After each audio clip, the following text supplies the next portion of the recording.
Welcome to English Baba channel class 11 English snapshot book से chapter number 2 है दी address. आज हम करेंगे इसके क्वेश्चन आंसर, तो जल्दी से वीडियो को लाइक कर दो। आई होप चिल्ड्रन आपने वीडियो को लाइक कर दिया है और अभी तक चैनल को सब्सक्राइब नहीं किया तो सब्सक्राइब कर दो सो दैट आपको हमारे सारे अपडेट्स मिलते रहे। क्वेश्चन नंबर 1 देखिए। Have you come back said the woman. उस औरत ने कहा क्या तुम वापस आ गई हो। I thought that no one had come back. मुझे लगा कोई वापस ही नहीं आएगा। Does this statement give some clue about the story. क्या इस स्टेटमेंट से उस औरत के कुछ स्टोरी के बारे में कुछ क्लू मिलता है? अगर मिलता है तो बताइए।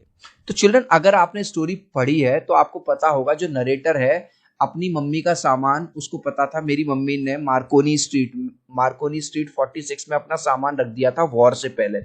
वॉर में उसकी मम्मी तो रही नहीं, उनकी मृत्यु हो जाती है, मर जाती है। तो बहुत टाइम बाद वो सोचती है चलो मैं उस अपना सामान ले आऊं या देख आऊं उस सामान को। तो वहां जो लेडी है, जो मिसेस डॉर्लिंग है, वो बड़ी लालची होती है। उसको लगता है कि अब तो ये सामान मेरा हो गया, और जान पूछ के वो जो ओनर लेडी थी उसकी जो बेटी आती है उसको पहचानने से भी मना कर देती है और दरवाजा भी नहीं खोलती पूरा, और उसको वेलकम भी नहीं करती, मतलब अंदर भी नहीं बुलाती। तो आंसर कैसे लिखोगे? Yes, this statement give some clue about the story. Question पूछ रहा था क्या कुछ क्लू मिलता है? हाँ, हमको क्लू मिलता है। क्या मिलता है? When war started narrator's mother, यानी कि जो मिसेस एस थी, had shifted her lots of valuable things.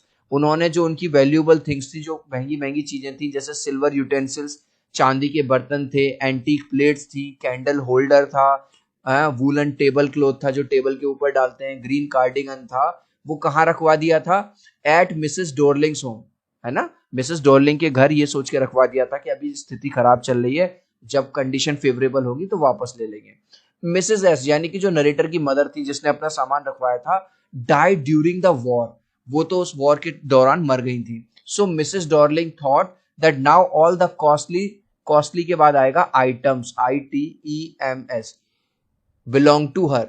तो अब मिसेस डॉर्लिंग को लगने लगा कि भाई वो औरत तो मर गई जिसने अपना सामान यहाँ पे रखवाया था, अब तो कोई आएगा ही नहीं, अब तो ये सामान मेरा हो गया। And no one would ever come back to take it back, और अब तो यहाँ पे कोई आएगा भी नहीं इस सामान को लेने। This statement shows that Mrs Darling was a greedy woman. और इस स्टेटमेंट से ये पता चलता है कि मिसेस डॉर्लिंग जो है वो बहुत ही ग्रीडी, मतलब लालची लेडी थी। She did not open the door when narrator, जो नरेटर है यानी कि जो डॉटर है मिसेस एस की, जब वो आती है तो उसके लिए वो दरवाजा भी नहीं खोलती। ठीक है, came and she refused to recognise her, यहां तक कि मिसेस डॉर्लिंग जो है उसे पहचानने से भी इनकार कर देती है। The narrator had gone to this address just to see her mother's belonging. Narrator तो बस यहाँ पे अपनी मम्मी की चीजों को देखने के लिए गई थी। नेक्स्ट क्वेश्चन है, the story is divided into pre war. Pre war का मतलब है वॉर से पहले और वॉर के बाद। तो चिल्ड्रन, वॉर से पहले क्या हुआ था? वॉर से पहले जो नरेटर है उसकी मम्मी बहुत ज्यादा वरीड रहती थी, उसको चिंता रहती थी, वो परेशान रहती थी, उसको लगता था हमारी डेथ हो सकती है।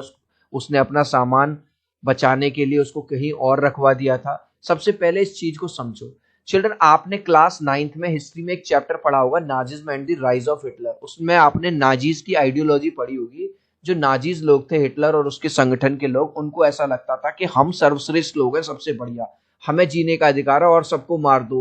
हम जो ब्लू आइज वाले हैं, ठीक है, और हम जो लोग हैं गोरे, वो लोग अपने आप को कहते थे हम आर्यन रेस के लोग हैं, जो आर्यन रेस के लोग हैं हम ही सबसे प्योर ब्रीड है। तो उस टाइम पे जो लेडी, जो नरेटर की मदर है, वो नाजीज नहीं थी, तो उसको ये डर था कि इस वॉर में हम मर सकते हैं। तो क्वेश्चन पूछ रहा है, what hardship do you think the girl underwent during these times. ये जो लड़की है, जो नरेटर है, उसको क्या क्या दिक्कतें आई, यानी प्री वॉर, वॉर से पहले और वॉर के बाद। तो आंसर कैसे लिखेंगे? आंसर में पहला हेडिंग डालेंगे प्री वॉर टाइम, यानी वॉर से पहले।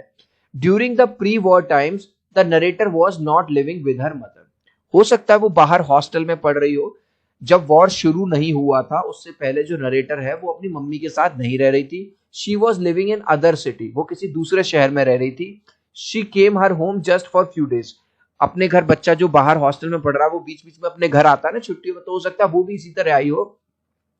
At that time she notice that her mother was always afraid. उस टाइम उसने ये नोटिस किया कि उसकी मम्मी हमेशा डरी डरी रहती है।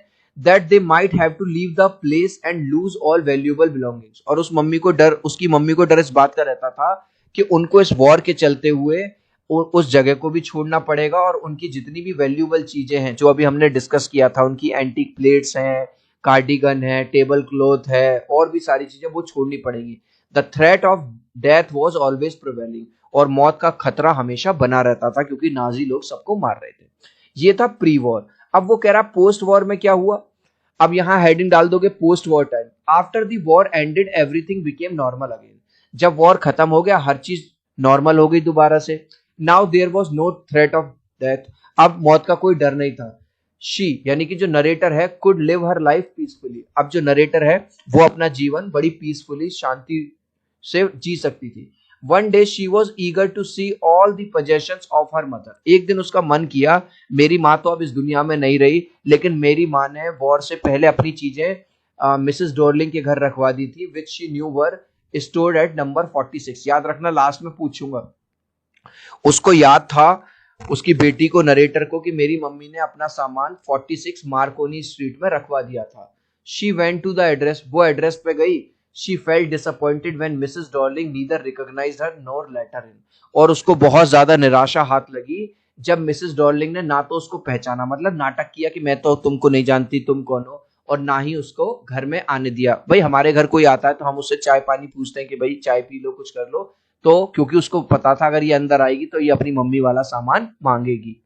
चिल्ड्रन, अभी तक आपने इस वीडियो को एक लाइक नहीं किया है तो आपसे रिक्वेस्ट करूंगा प्लीज एक लाइक कर देना। आपके एक लाइक और सब्सक्राइब से बहुत मोटिवेशन मिलता है। 3 तक काउंट करूंगा चिल्ड्रन, प्लीज वीडियो को लाइक कर दो। 1 2 3। आई होप चिल्ड्रन आपने वीडियो को लाइक कर दिया है, चैनल को सब्सक्राइब कर दिया है। आपको जान के खुशी होगी जैसा कि आप क्लास 11th में आ गए हो, हिंदी में भी और इंग्लिश में भी हर सब्जेक्ट में आपके एमसीक्यू क्वेश्चन आएंगे। इंग्लिश बाबा का जो एमसीक्यू चैनल वाला क्वेश्चन है एमसीक्यू, उस पे आप लोगों के प्यार और सपोर्ट से 1,90,000 से ज्यादा सब्सक्राइबर हो गए हैं। इस तरह का लोगो है, लिंक मैंने डिस्क्रिप्शन में डाल दिया है। इसमें आपको 8 मिनट में 50 एमसीक्यू, 10 मिनट में 50 एमसीक्यू मिल जाएंगे। आज ही एमसीक्यू चैनल को सब्सक्राइब कर लो, लिंक डिस्क्रिप्शन में। अब देखेंगे third question. Why did the narrator of the story want to forget the address. अब नरेटर कौन है, ये बच्ची। इसकी जो माँ है वो इस दुनिया में नहीं रही थी क्योंकि जब वॉर वगैरह सिचुएशन आई थी वो मर गई थी। जब वो मिसेस डॉर्लिंग के घर जाती है उनके उस सामान को देखने के लिए, पहली बार तो उसको एंट्री नहीं मिलती, लेकिन दूसरी बार उसकी लड़की होती है। अब कई बार ऐसा होता है ना चिल्ड्रन, जो इंसान इस दुनिया में नहीं रहा, अब अगर हम उसके सामान को देखें तो बार बार हमें पुरानी यादें आती हैं, दुख होता है। तो वो सोचती है कि जब मेरी माँ इस दुनिया में रही ही नहीं, अब मैं इस सामान को लेके या इस सामान को देख देख के बार बार क्या फायदा, क्योंकि बार बार दुख होगा। इसीलिए वो उस सामान को और उस एड्रेस को भूलना चाहती है। तो आंसर में कैसे लिखेंगे पूरा क्वेश्चन से, the narrator of the story wanted to forget the address. पूरा, the narrator of the story wanted to forget the address, वो भूलना चाहती थी, as it reminded her of her late mother, क्योंकि वो जो एड्रेस था जहां पे उसकी मम्मी ने सामान रखा था, कौन सा एड्रेस, 46 मार्कोनी स्ट्रीट, ठीक है, वो उसको उसकी जो मरी हुई मम्मी थी उनकी याद दिलाता था, देयर होम उनके घर की याद दिलाता था, उनकी जो वैल्यूएबल बिलोंगिंग थी, मतलब उनके पास्ट को याद दिलाता था, and her earlier life before the war, और वॉर से पहले जब सब कुछ सही था, जब वो उसकी माँ थी, वो चीज उसको याद दिला रही थी। तो कहीं ना कहीं उसको ये सारी चीज याद कर करके दुख हो रहा था, which she could never have back, और अब वो लाइफ उसको कभी वापस नहीं मिल सकती। शी देयरफॉर, इसलिए वो ये डिसाइड करती है कि इस एड्रेस को भूल जाना ही सही है। अब मूव ऑन करते हैं। जैसे होता है ना कभी कभी आपके साथ हार्ट ब्रेक हो जाता है, आप सोचते हो यार चलो ठीक है जो हुआ अच्छा हुआ, अब मूव ऑन करते हैं, अब आगे बढ़ते हैं। लास्ट क्वेश्चन देखेंगे। The address is a story of human predicament. Predicament क्या होता है, human suffering that follows war. अब देखो इस क्वेश्चन को सबसे पहले समझो। क्वेश्चन कह रहा है जब भी कोई भी वॉर होगा, कोई भी लड़ाई हुई है चिल्ड्रन, आज तक किसी लड़ाई से किसी का फायदा हुआ है? मरता तो इंसान ही है। जो इंसान मरा वो तो मरा ही मरा। क्या उसकी जो वाइफ होगी, क्या उसके जो बच्चे होंगे, क्या उसके जो माँ बाप होंगे, ऐसे लोग जो उस पर डिपेंडेंट होंगे, क्या उनकी लाइफ अफेक्ट नहीं होगी? तो यहाँ पे भी यही बताया गया है कि जो फैमिली एक अच्छी तरह से रह रही थी, बेचारी एक बेटी थी, उसकी माँ थी, है वो वॉर की वजह से वो पूरी लाइफ उसकी खराब हो जाती है, वो उसकी माँ को खो देती है, वो इमोशनल टॉर्चर होता है, उसको फिजिकली भी नुकसान होता है, इमोशनली भी नुकसान होता है। तो आंसर कैसे लिखेंगे, war brings death and destruction with it. जब भी कोई भी वॉर होगा, लड़ाई होगी, युद्ध होगा, तो लोग तो मरेंगे ही मरेंगे, उसके साथ साथ तबाही भी होगी। This story describe a girls life in post war and pre war time.